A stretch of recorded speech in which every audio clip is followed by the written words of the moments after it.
Oke, Bang Rasman menanggapi persoalan kemarin Laura yang datang hadir ke Polres Jakarta Selatan dan sempat mengatakan bahwa I love you Fadel. Itu gimana Bang menanggapinya Bang?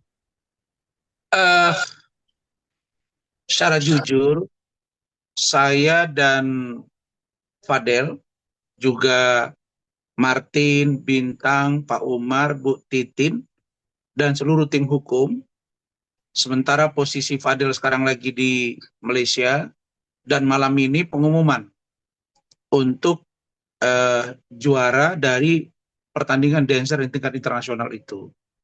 Nah, kami sangat bergembira, sangat senang melihat posisi atau keadaan dari LM atau Loli.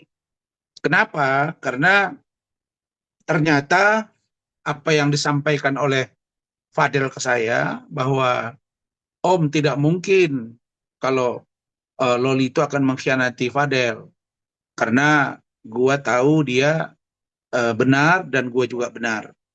Dan kita lihat aja Om gitu. Nah, ternyata ada upaya barangkali dari pihak NM atau mungkin dari kuasa hukumnya atau mungkin dari eh, omnya Loli misalnya ya, patut kita duga mereka mungkin tidak mau membuat ini ke publik terungkap.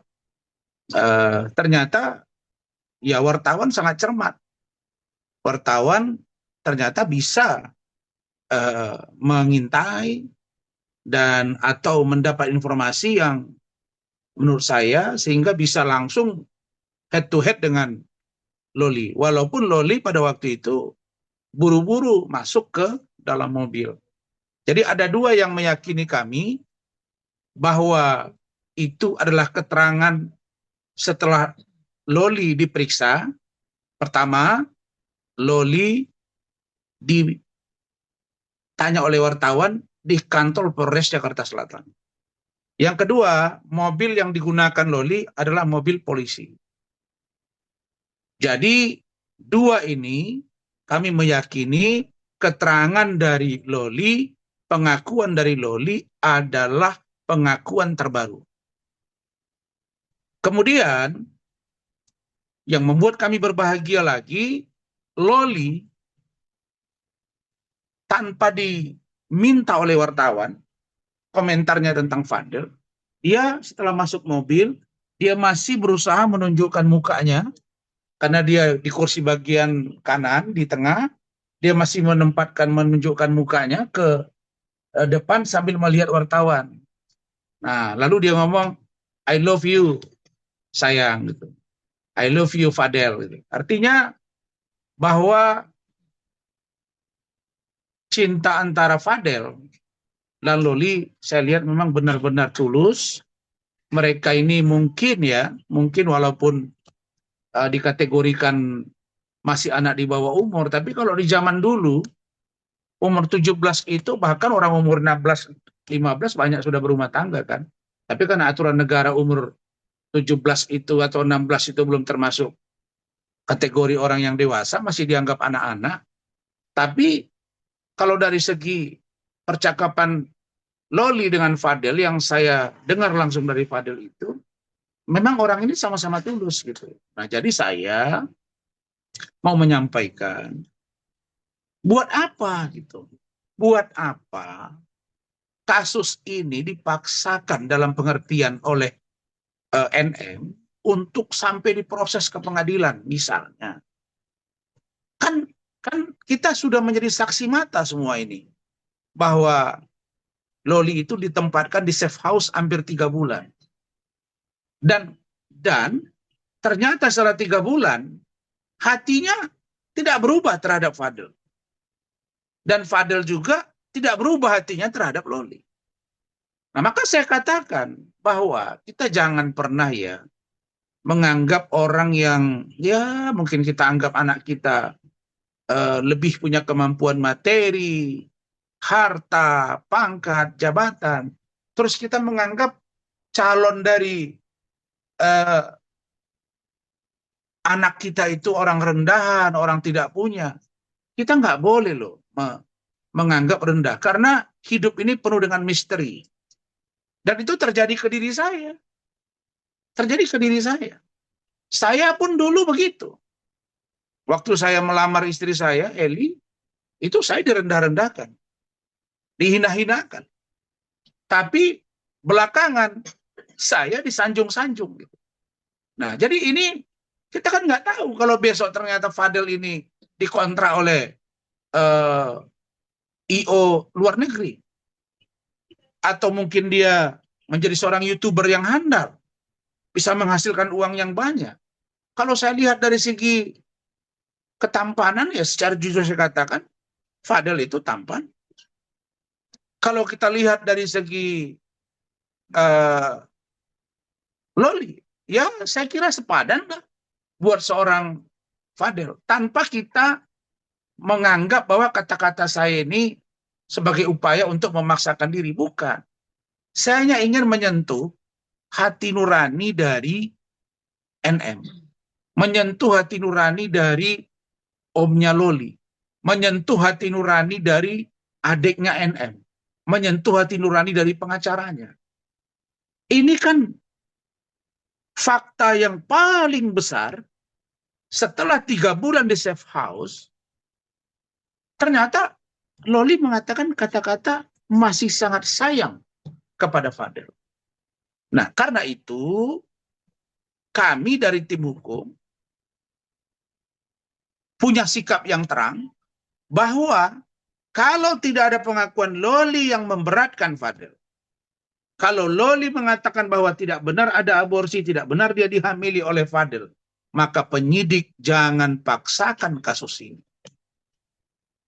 Walaupun misalnya disebut alat bukti itu di KUHP ada 5. Keterangan saksi, keterangan ahli, surat, petunjuk, dan keterangan terdakwa. Tapi orang yang paling berkepentingan dan orang yang paling objektif memberi keterangan di dalam kasus ini adalah Loli. Kenapa saya katakan Loli? Karena memang Loli lagi berseteru dengan maminya atau aminya. Dan ternyata safe house tidak cukup kuat untuk merontokkan cinta mereka. Nah, karena itu kalau saya NM, sudah, kalau saya ditanya ya, tapi kan saya tidak kejadian kepada anak saya, mudah-mudahan ya jodoh anak saya nanti semuanya baik, itulah harapan saya. Jadi kalau menurut pandangan saya ingin sentuh hati dari seorang NM. Kalau sudah begini posisi dari Loli, 3 bulan di safe house, habis diperiksa masih mengucapkan cinta kepada Fadel. Fadel pun mengatakan begitu. Nah, terus apa kita harus persoalkan persoalan hubungan mereka ini lagi? Tapi kalau memang itu harus dipaksakan, maksudnya NM memaksa harus ini diproses, ya monggo kita akan siap. Tapi ingat, penyidik jangan coba-coba paksakan kalau alat bukti tidak kuat. Saya katakan, untuk bisa dihentikan, memang seyogianya naik sidik dulu. Baru dihentikan. Jadi jangan dianggap naik sidik bentar lagi jadi tersangka. Apalagi tadi saya lihat ada statement dari live-nya NM yang mengatakan minggu depan akan dipanggil. Itu kan proses hukum. Harus memeriksa A, B, C, dan D, dan lain-lain. Terus dia bilang, oh itu kan keterangan Loli membuktikan bahwa mereka ada hubungan. Lah, memang dari awal Loli bilang dia memang pacaran sama Fadel. Kan tidak dilarang dalam KUHP pacaran dengan anak di bawah umur. Yang tidak boleh itu menikahi anak di bawah umur. Meniduri anak di bawah umur. Kalau anak di bawah umur pun kalau dia sudah dianggap dewasa, bisa minta izin ke kantor urusan agama. Untuk bisa diberi dispensasi mereka menikah. Banyak yang terjadi seperti itu.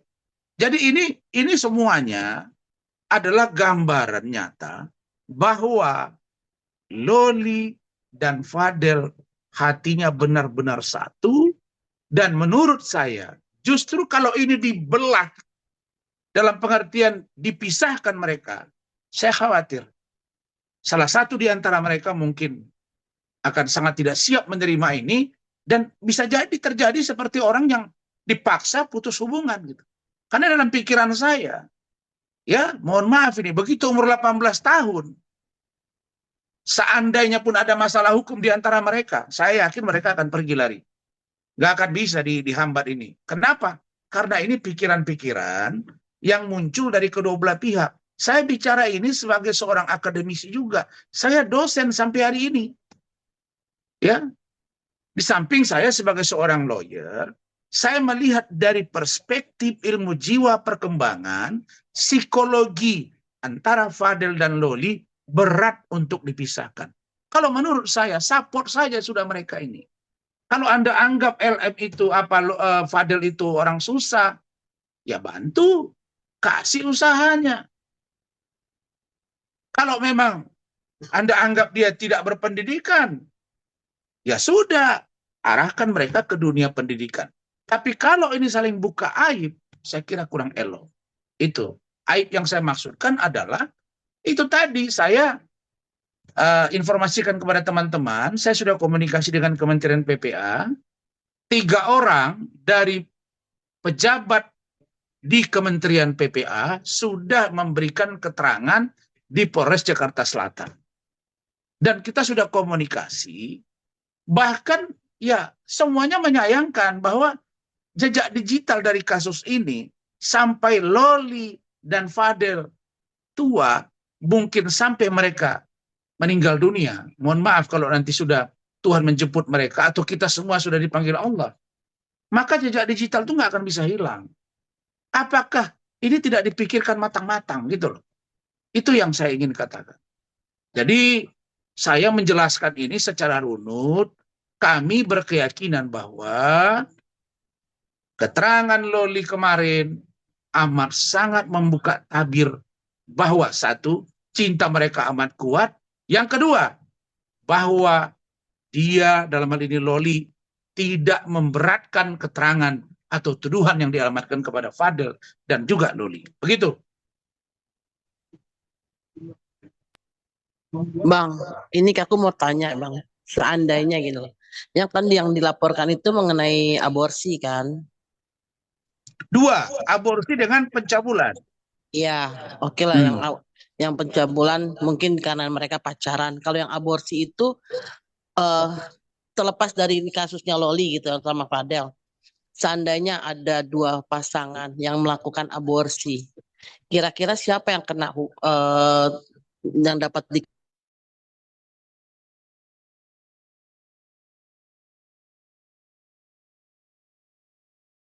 Dia melakukan aborsi, pasti ada pihak ketiga, yaitu dokter atau bidan. Atau mereka minum pil, bisa gugur.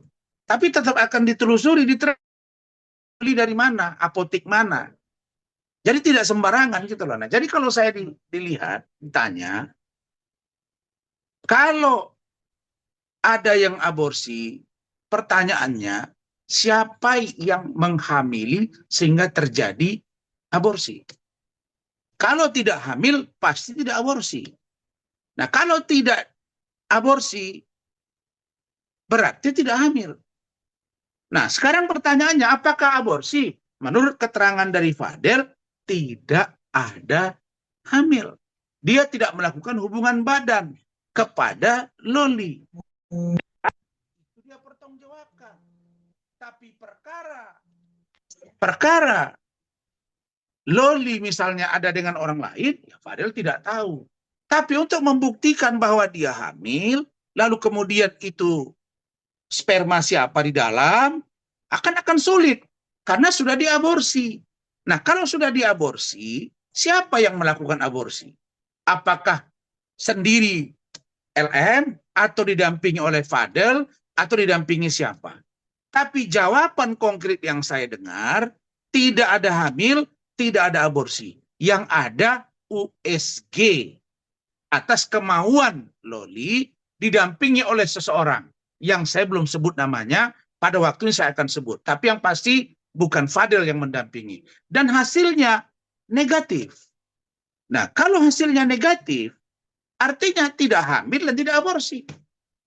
Nah, kalau begitu, mau dipaksakan juga ya, berarti dokter yang memeriksa USG itu sudah diperiksa, lalu kemudian tanya Loli, ini diaborsi, mau Loli sendiri, makan pil atau apa? Kan nggak mungkin juga dia hamil kemudian aborsi, jatuh sendiri. Harusnya ada pil minimal.